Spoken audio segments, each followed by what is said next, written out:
Hi hello people, welcome back to our channel. మన ఛానల్ని కొత్తగా చూస్తున్న వాళ్ళైతే ఖచ్చితంగా సబ్స్క్రైబ్ చేసి చూడండి. దాంతోపాటు చిన్న లైక్ మీ ఫ్రెండ్స్ అందరికీ షేర్ చేయడం మాత్రం మర్చిపోకండి. ఈరోజు టాపిక్లోకి వెళ్ళిపోదాం. ఇంకా ఈ గిరిజ అత్తయ్య ఒకటి రాంగ్ టైంలో సీన్లోకి ఎంటర్ అయి అనవసరంగా అమ్మమ్మ దగ్గర ఇరుక్కుంటుంది. సారీ అత్తయ్య అనుకుంటుంది శక్తి మనసులో. అంతలో శివ అక్కడికి వచ్చి శక్తి మొహం చూసి తేడాగా ఉండడంతో ఏమైంది అన్నట్లు కళ్ళతో సైగ చేశాడు. శక్తి ఫోన్ చూపించింది. మిస్డ్ కాల్స్లో వసుంధర పిన్ని. ఓ గాడ్, అత్తెందుకు ఫోన్ చేసింది అని అనుకుంటూ అక్కడి నుంచి మెల్లిగా జారుకొని టెర్రస్ మీదకి వెళ్ళి వసుంధరాకి ఫోన్ చేశాడు.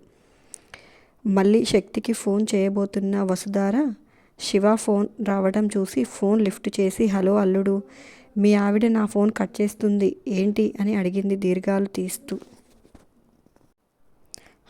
అది చెప్పటానికి నేను ఫోన్ చేశాను, పక్కన నాని ఉంది అందుకే కట్ చేసింది అని చెప్పాడు శివ. ఓ అవునా అని అంది వసుధార.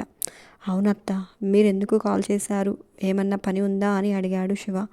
నా మతిమరుపు మండ, ఫోన్ ఎత్తి అసలు విషయం చెప్పకుండా ఏదేదో వాగుతున్నాను. కొంచెం సేపట్లో పెద్ద మామయ్య గారు అత్తయ్య ఇంటికి వస్తున్నారు. రేపు పెద్ద బావగారు అక్క పిల్లలు వస్తున్నారు. ఈ 2 రోజులు ఇక్కడ వాతావరణం చాలా గంభీరంగా ఉంటుంది. అందుకే శక్తి నువ్వు ఇక్కడికి రావద్దు అని అత్తయ్య గట్టిగా చెప్పమన్నారు. అదే చెప్దామని హడావిడిగా ఫోన్ చేశాను. మీరు ఈ 2 రోజులు ఇక్కడికి రావద్దు ఏంటి, అర్థమైందా అని చెప్పి. మీ మామయ్య గారు వస్తున్నారు, ఇంకా నేను ఉంటాను బాయ్ అని కంగారుగా చెప్పి ఫోన్ కట్ చేసింది వసుధార. గట్టిగా గాలి పీల్చుకొని మొహాన్ని ఒక్కసారి చేతులతో రుద్దుకొని చేతులు బిగించుకొని నిలబడింది వసుధార. ఇక్కడ నిలబడ్డావేంటి, ఏం చేస్తున్నావు, పెద్దనాన్నగారి గది పెద్దన్నయ్య వాళ్ళ గది సర్దించావా అని అడిగాడు హర్షవర్ధన్. సర్దించానండి అని అంది వసుధార నార్మల్గా ఉండడానికి ప్రయత్నిస్తూ. అయినా ఇక్కడేం చేస్తున్నావు అని అడిగాడు హర్షవర్ధన్ వసుధార వైపు అనుమానంగా చూస్తూ. ఏంటి అలా చూస్తున్నారు, నేను మా మామయ్య వాళ్ళ గది సర్దించకుండా ఇక్కడ నిలబడి మా వాళ్ళతో ఫోన్లో కబుర్లు చెప్తున్నాననేగా. అంతేలేండి, నాకు తెలుసు. పెళ్ళై ఎన్నాళ్ళైనా మా వాళ్ళతో ప్రేమగా 4 మాటలు మాట్లాడుకునే స్వేచ్ఛ కూడా లేదు. అందుకే మా నాన్నకి చెప్తూనే ఉన్నాను, అప్పుడే పెళ్ళొద్దు నాన్న అని. నా మాట వినకుండా పెళ్లి చేసి నా గొంతు కోశాడు అని శోకండాలు పెట్టడం మొదలుపెట్టింది వసుధార. అసలు నేనేమడిగాను, నువ్వేం మాట్లాడుతున్నావు, ఒకదానికొకటి ఏమన్నా సంబంధం ఉందా? అవును, ఏంటమ్మా ఇప్పుడేదో పెళ్ళొద్దు అన్నావా, మరి నన్నెందుకు చేసుకున్నావు, అప్పుడే వద్దని గట్టిగా చెప్పుంటే నా బతుకన్నా బాగుండేది కదా. ఏంటి, నాకిచ్చి పెళ్లి చేసి నీ గొంతు కోసారా, అది నేను కదా అనుకోవాలి. నేను కాబట్టి భరిస్తున్నాను. అదే ఇంకొకడు అయితే ఎప్పుడో సన్యాసంలో కలిసిపోయేవాడు అని అన్నాడు హర్షవర్ధన్.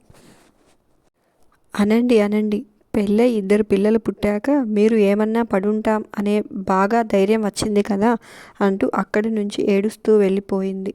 పక్కకు వెళ్ళి మొహం తుడుచుకొని దేవుడా బతికిపోయాను అని అనుకుంటుంది వసుధార. అసలు ఏంటిది, ముందు నుంచి కొంచెం తిక్కు ఉందని తెలుసు కానీ ఈ మధ్య మరీ విచిత్రంగా ప్రవర్తిస్తుంది. ఒకదానికొకటి సంబంధాలు లేకుండా ఎక్కడి మాటల్ని ఎక్కడికో తీసుకువెళ్తుంది. ఈ మార్పు అంతా దీని మేనల్లుడు రావటం దగ్గర నుంచే మొదలైంది అని అనుకుంటూ, అయినా నా చూపులో అంత అర్థం ఉందా అనుకొని పైకి చూసి ఆలోచిస్తూ ఒక్కసారిగా తల విచురుకుని చిచి, దీని తిక్క నాకు అంటించిందిగా అని అనుకుంటూ అక్కడి నుంచి వెళ్ళిపోయాడు హర్షవర్ధన్. ఏమే వసు, శివాకి ఫోన్ చేసి రావద్దని చెప్పావా అని అడిగింది జానకమ్మ. నేనైతే చెప్పాను అత్తయ్య, కానీ నాకెందుకో అల్లుడు చెప్పిన మాట వినే రకంలా లేడు అని అంది వసుధార అనుమానంగా. జానకమ్మ కోడలి తల మీద ఒకటి వేసి, వెనకటికి నీలాంటోడే శుభం పలకరా పెళ్లి కొడుక అంటే పెళ్లి కూతురు మొండ ఏది అన్నాడంట అని అంది. నేను ఇప్పటి వరకు ఏం జరుగుతుందా అని చస్తుంటే నువ్వొకదానివి, వాళ్ళు రాకుండా ఉండాలని దేవుడికి దండం పెట్టుకో, లేకపోతే ఈసారి బీపీ మాత్రలు 1 కాదు 2 కాదు గుప్పెడు వేసుకోవాల్సి వస్తుంది, ఇంక నీ ఇష్టం అని అంది జానకమ్మ. అత్తయ్య, నాలంటోడు అంటున్నారు, నేను అమ్మాయిని కదా, వాడు అబ్బాయి కదా అని అంది వసుధార గొప్ప విషయం కనిపెట్టినట్లుగా. ఆ మాట వినగానే జానకమ్మ చేత్తో తల కొట్టుకుంటూ, రామయ్య తండ్రి, దీనికి కొంచెం తెలివితేటలన్నా ఇవ్వు, లేకపోతే మమ్మల్నన్నా పిచ్చివాళ్ళని చెయ్యి. దీని తిక్కవాగుడికి రోజు కొంచెం కొంచెం పిచ్చి ఎక్కించే కంటే ఒక్కసారిగా పిచ్చివాళ్ళం అయిపోతే సరిపోతుంది అని అంది. ఇప్పుడు నేనేమన్నాను అత్తయ్య? డౌట్ వస్తే అడగటం కూడా తప్పేనా అని అంది వసుధార అమాయకంగా. కోడలి వైపు ఒక్కసారిగా సీరియస్గా చూసి, వెళ్ళి ఏమైనా పని ఉంటే చూసుకోవే అని అంది జానకమ్మ. మీకు కాఫీ తీసుకురానా అత్తయ్య అని అడిగింది వసుధార. హా, ఏదో ఒకటి తగిలేయ్ నా మొహాన అని అంది జానకమ్మ. వసుధార అత్తగారికి కాఫీ తీసుకురావటానికి కిచెన్లోకి వెళ్ళింది. రామయ్య తండ్రి, పిల్లల్ని ఈ 2 రోజులు ఇక్కడికి రానివ్వకుండా నువ్వే చూసుకోవాలి నాయనా. అనుకోనిది జరిగి వాళ్ళు ఎవరో తెలిస్తే అనర్థం జరిగిపోతుంది. ఆ పసివాళ్ళని నువ్వే రక్షించాలి తండ్రి అని అనుకుంటుంది మనసులో జానకమ్మ.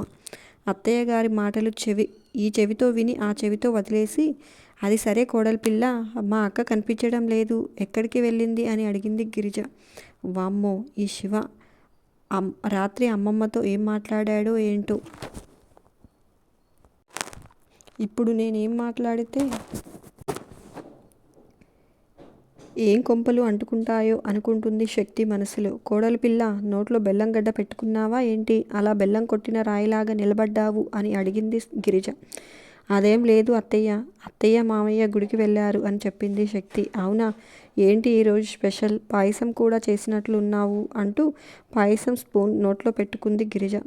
సత్యాం దేవుడా, ఈ శివ ఎక్కడికి వెళ్ళాడు? నేను ఇక్కడ చస్తుంటే అని అనుకుంటుంది శక్తి మనసులో. అప్పుడే కిందికి వచ్చి శివ గిరిజని చూసి, ఈరోజు మమ్మీ డాడీలది పెళ్లి రోజు కదా పిన్ని, అందుకే అన్నాడు. ఓ అవును కదూ, మర్చిపోయాను అని అనుకుని, పాయసం బ్రహ్మాండంగా ఉంది కోడలి పిల్ల అని అంది గిరిజ. కొంచెం నెమ్మదిగా తిను, నిన్నెవరూ వెనుక నుంచి తరమడం లేదు అని అంది శకుంతల. పాయసం బాగుండేసరికి చెయ్యి ఆగడం లేదు అత్తయ్య అని అంది గిరిజ వెంటనే నోట్లో పెట్టుకుంటూ. శక్తి ఇద్దరికి కాఫీ ఇచ్చి వాళ్ళు మాట్లాడుకుంటూ ఉండగానే గదిలోకి వెళ్ళింది.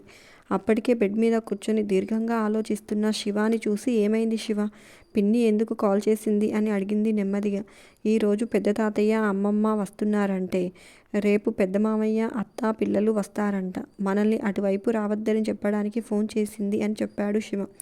ఓఫ్, అవునా, సరే శివ, ఈరోజు వెళ్ళడం మనకి ఎటూ కుదరదు, రేపు కూడా వెళ్ళకుండా ఉంటే సరిపోతుంది అని అంది శక్తి. లేదే, నేను రేపు వెళ్తున్నాను అని అన్నాడు శివ. ఎందుకు శివ, రేపు వెళ్ళి నువ్వేం చేస్తావు? వాళ్ళు బాధపడుతుంటే చూసి బాధపడటం తప్ప అని అడిగింది శక్తి. సంతోషంలో తోడు ఎవరైనా ఉంటారే, బాధపడుతున్నప్పుడు పక్కన ఉండి ఓదార్చే వారిని ఆత్మీయులు అంటారు. వారికి జరిగిన నష్టాన్ని నేను ఎలాగో తీర్చలేను, కనీసం వాళ్ళ కన్నీళ్లు తుడిచే అవకాశాన్ని మాత్రం వదులుకోవాలనుకోవటం లేదు అని అన్నాడు శివ. వద్దు శివ, నాకెందుకో భయంగా ఉంది అని అంది శక్తి అమాయకంగా, భయంగా. శివ శక్తిని దగ్గరకు తీసుకుని, భయమెందుకే అని అడిగాడు. ఏమో శివ, నేను నిన్ను ఈ గందరగోళంలోకి నెట్టాను అనిపిస్తుంది. వాళ్ళకి నువ్వు ఎవరివో తెలిస్తే వాళ్ళు నిన్ను ఏం చేస్తారు అని నాకు రాత్రులు నిద్ర పట్టడం లేదు అని అంది శక్తి. నీ మొగుడిని ఏమన్నా చేసే మగాడు ఈ భూమి మీద ఇంకా పుట్టలేదే, కాకపోతే ప్రేమగా నేను లొంగిపోతే తప్ప నా మీద చెయ్యి వేసే ధైర్యం ఎవరికీ లేదు అని అన్నాడు శివ. అదే నా భయం శివ, నువ్వు ప్రేమ బంధాలతో బందీ అయి వాళ్ళు ఏం చేసినా మౌనంగా భరిస్తావు అని అంది శక్తి. ఉఫ్, అలా ఏం కాదు, థింక్ పాజిటివ్ రాక్షసి అని అన్నాడు శివ శక్తి బుగ్గ మీద ముద్దు పెడుతూ. ఏది ఈ పిల్ల, వంటగది శుభ్రం చేస్తానని చెప్పి మొగుడితో ముచ్చట్లు వేసుకుంటుంది అంది. హాల్లో నుంచి శకుంతల గట్టిగా అరవగానే శివ దగ్గర నుంచి పారిపోయి వంటగదిలో ప్రత్యక్షమయ్యింది శక్తి. శక్తి అలా పరిగెత్తడం చూసి నవ్వుకొని ఫోన్ తీసుకుని సాయంత్రానికి కావలసిన ఏర్పాట్లు చూస్తున్నాడు శివ. కొంచెం కోలుకున్న సుహాన అమ్మ వస్తుంది అని తెలిసి కొంచెం సంతోషించే లోపే ఇంట్లో ఏదో ఫంక్షన్కి ఏర్పాట్లు జరుగుతున్నాయి అని వాసన పసిగట్టింది. ఈరోజు సునంద వాళ్ళ పెళ్లి రోజు అని శివ గిరిజాకి చెప్తున్నప్పుడు విన్న సుహాన, ఓహో అందుకేనా ఆ రాధ కూడా వచ్చేస్తుంది, అయినా ఎప్పుడూ లేనిది ఈ పెళ్లి రోజులు సెలబ్రేట్ చేసుకోవటం ఏంటి? అది ఆడిచ్చినట్టల్లా బావ ఆడుతున్నాడు, బావ ఆడిచ్చినట్లల్లా అమ్మమ్మ ఆడుతుంది. ఇప్పుడు టోటల్గా ఇంట్లో వాళ్ళంతా అది ఆడించినట్లు ఆడుతున్నారు. అది అందరినీ వేళ్ళ మీద ఆడిస్తూ మళ్ళీ ఏం తెలియని నంగనాచిలాగా ఎంత అమాయకంగా నటిస్తుందో చూడు. నీ నాటకాలకి ఆస్కార్ కూడా తక్కువే. ఓ పక్క నేను చచ్చి బ్రతికితే అదేం పట్టించుకోకుండా మీరు మాత్రం పెళ్లి రోజులు, పుట్టినరోజులు అంటూ ఎంజాయ్ చేస్తారా? నేనుండగా మిమ్మల్ని సంతోషంగా ఉండనివ్వనే అని అనుకొని ఏదో ఒక ప్లాన్ వేసి ఈ పెళ్లి రోజుని పాడు చేస్తాను అని అనుకుంటుంది మనసులో. శక్తి వంటగది అంతా క్లీన్ చేసేసరికి చాలా సమయం పట్టింది. ఈలోపు గుడికి వెళ్ళిన సునంద, రామకృష్ణలు కూడా తిరిగి వచ్చేశారు. శక్తి అత్తయ్య దగ్గరకు వెళ్ళి మీరు సంతోషంగా ఉన్నారు కదా అత్తయ్య అని అడిగింది. సునంద శక్తిని దగ్గరకు తీసుకొని చాలా సంతోషంగా ఉన్నాను నాన్న, ఇదంతా నీ వల్లే అని నాకు తెలుసు అని అంది కళ్ళ నిండా నీళ్లు పెట్టుకుంటూ. శక్తి కారుతున్న కన్నీళ్లను తుడిచి ఈరోజు మీరు ఇలాంటివి చేయకూడదు. అయినా నా మొహం నేనేం చేశానని, అంతా మీ అబ్బాయే చేశాడు అని అంది నవ్వుతూ. ఆ మాటలకి సునంద నవ్వుతూ ఆహాహా, అబ్బాయి 21 ఏళ్ల నుంచి ఉన్నాడు బంగారం, కానీ నాకిప్పుడే పుట్టినట్లుగా ఉంది అని అంది సునంద. అక్కడే ఉన్న రామకృష్ణ కూర్చొని మాట్లాడుతున్న అత్తా కోడల దగ్గరకు వెళ్ళి శక్తి తల మీద చెయ్యి వేసి అందరికీ నీలాంటి కూతురు కోడలు ఉండాలి నాన్న అని అన్నాడు ప్రేమగా. శక్తి ఆయన చెయ్యి మీద చెయ్యి వేసి అందరి ఆడపిల్లలకి మీలాంటి అత్తయ్య మామయ్య కూడా ఉండాలి అని అంది ప్రేమగా. ఆ మాటలకి సునంద, రామకృష్ణ ఒక్కసారిగా నవ్వారు. అత్తయ్య, మీకు ఒక విషయం తెలిస్తే నన్ను పిచ్చి తిట్లు తిడతారు. మీకు బీపీ వచ్చేస్తుంది. అలా చేశారనుకోండి మీ గ్లామర్ దెబ్బతింటుంది. సాయంత్రం వరకు మీ గ్లామర్ని కాపాడడం నా బాధ్యత. అందుకే నేను ఆ విషయం చెప్పను అని అంది శక్తి. ఆహాహా, కిచెన్లో ఏదో చేసుంటావు అంతేనా అని అడిగింది సునంద నవ్వుతూ. బాబోయ్ అత్తయ్య, ఈ కోడలితో ఉండి ఉండి బాగా షార్ప్ అయిపోయిందిగా అని నవ్వుతుంది శక్తి. ఆ మాటలకి రామకృష్ణ, సునంద ఇద్దరు నవ్వుకొని ఇంతకీ ఏం చేశావేంటి అని అడిగింది. అమ్మమ్మకి చపాతీ చేద్దామని గోధుమ పిండి డబ్బా దించి కింద పెట్టి మూత తీసి పిండి కలుపుకునే లోపు స్టవ్ ఖాళీగా ఉంచడం ఎందుకు అని పాయసం గిన్నె స్టవ్ మీద పెట్టి పాలు పోసి మిగిలిన పాలు ఫ్రిడ్జ్లో పెడదామని వెళ్ళబోతుంటే గిన్నె చేజారి గోధుమ పిండి డబ్బాలో ఒలికిపోయాయి అని చెప్పింది శక్తి. అయ్యో, మొన్నే 5 కేజీల ప్యాకెట్ని ఓపెన్ చేసి పోసాను అందులో పోసావా అని అడిగింది సునంద నోటి మీద చెయ్యి వేసుకొని. నేను పోయలేదు అత్తయ్య, అవే పడిపోయాయి అని చెప్పింది అమాయకంగా. ఇంకా నయం, బియ్యం డబ్బాలో పడిపోలేదు, సంతోషించు అని అంది శకుంతల సునంద వైపు చూసి. అత్తగారిని చూడగానే లేచి నిలబడింది సునంద. మరే, నిన్ననే 50 కేజీలు డబ్బాలో పోసాము అన్నాడు రామకృష్ణ నవ్వుతూ. చాలే ఊరుకోండి, మీరిలా నెత్తికెక్కించుకోబట్టే ఇది ఇలా తయారైంది అని అంది శకుంతల శక్తి వైపు చూసి. శక్తి ఏం తెలియని అమాయకురాల్లాగా మొహం పెట్టుకుని ఇప్పుడు ఆ పిండి ఏం చేయను అమ్మా అని అడిగింది. ఒక పని చేయవే, మీ అత్తామామల పెళ్లి రోజు సందర్భంగా మొత్తం పిండి పిసికి చపాతీలు చేసి చుట్టుపక్కల ఇళ్ళన్నిటికీ తలో 4 పంచిపెట్టిరా అని అంది శకుంతల వెటకారంగా. అమ్మో, అన్ని చపాతీలు చేయడం నా వల్ల కాదు అని అంది శక్తి. పిండిలో పాలు గుమ్మరించడం మాత్రం వల్లవుతుందే అని అంది. శక్తి తల మీద ఒక్క మొటిక్కాయ వేసింది శకుంతల. అబ్బా అమ్మమ్మ అని తల రుద్దుకుంటూ నా మొగుడు టంగు టంగుమని మొటిక్కాయలు వేస్తుంటే ఇదేం కొట్టుడు అనుకునేదాన్ని. ఆయన గారికి ఈ జబ్బు మీ నుంచి వచ్చిందా అని అనుకుంటుంది శక్తి మనసులో. ఏంటే ఆ చూపు, గుడ్లగూబలాగా అని అంది శకుంతల. నా కళ్ళే అంత అమ్మమ్మ, ఏం చేయను అని అంది శక్తి బుంగమూతి పెట్టుకుని. శకుంతల కొడుకుని దగ్గరకు తీసుకుని బాక్స్లో నుంచి కడియం తీసి చేతికి పెడుతూ, పెద్దబాబు, ఈ కడియం మీ నాన్నగారిది. మనకి తరతరాలుగా వంశపారంపర్యంగా వస్తుంది. నువ్వు మన వంశ గౌరవాన్ని ఎప్పుడు 10 ముందుంచుతావని నాకు తెలుసు. కానీ మళ్ళీ చెప్తున్నాను, నేనున్నా లేకపోయినా మన వంశ గౌరవాన్ని కాపాడే బాధ్యత నీదే అని చెప్పింది శకుంతల. రామకృష్ణ తల్లిని కౌగిలించుకుని అలా మాట్లాడకు అమ్మా, నువ్వు పక్క నుండి మాకు ఏది మంచో ఏది చెడో చెప్తూ ఉండాలి. మేము నీ మాట ప్రకారమే చేస్తాము అని అన్నాడు. నేను ఎక్కడ ఉన్నా నా ఆశీస్సులు నీకు ఉంటాయి నాన్న అని కొడుకుని వెన్ను నెమిరి 2 చేతుల్లోకి ముఖం తీసుకొని నుదుటి మీద ముద్దు పెట్టుకుంది. కోడల్ని పిలిచి పాతకాలం నాటి నెక్లెస్ ఇచ్చింది. ఇది నా పెళ్ళైన కొత్తల్లో మా అత్తయ్య శ్రావణ శుక్రవారం నోములకు పెట్టింది. నేను 1-2 సార్లలో పెట్టుకున్నాను. అప్పటి నుంచి ఇది అలాగే ఉంది. నీకు నచ్చితే ఉంచుకో, లేకపోతే ఈసారి బంగారం షాప్కి వెళ్ళినప్పుడు మార్చి వేరేది తీసుకుంటాను అని చెప్పింది శకుంతల. వద్దత్తయ్య, ఇది చాలా బాగుంది. నేను ఇలాగే ఉంచుకుంటాను అని చెప్పింది సునంద సంతోషంగా. అంతలో శక్తి పూజ గదిలోకి వెళ్ళి అక్షంతలు తెచ్చి శకుంతల చేతిలో పెట్టింది. నీ పిల్ల బద్దలవ్వ, నేను ఇవన్నీ చేయకూడదే అని అంది శకుంతల. ఏం కాదు, తల్లికి మించిన దైవం లేదు. సో నీ పిల్లలకి నువ్వు అన్నీ చేయొచ్చు అని అంటూ శకుంతల మెడ చుట్టూ చేతులు వేశాడు. అప్పుడే అక్కడికి వచ్చిన శివ. అవునమ్మా, నాన్నగారు చనిపోయిన తర్వాత చిన్న పిల్లలుగా ఉన్న మమ్మల్ని పెంచి ఇంతటి వాళ్ళని చేశావు. ఇప్పుడు మేము అనుభవించేది అంతా నీ కష్టమే అంటూ రామకృష్ణ, సునంద శకుంతల కాళ్లకు నమస్కారం చేశారు. శివ అక్షంతలు వేయమన్నట్లుగా చూశాడు. వేయమ్మమ్మ అని అంది శక్తి. ఇంకా వాళ్ళ గోల భరించలేక కొడుకుకి కోడలికి తల మీద అక్షంతలు వేసి ఆశీర్వదించింది శకుంతల.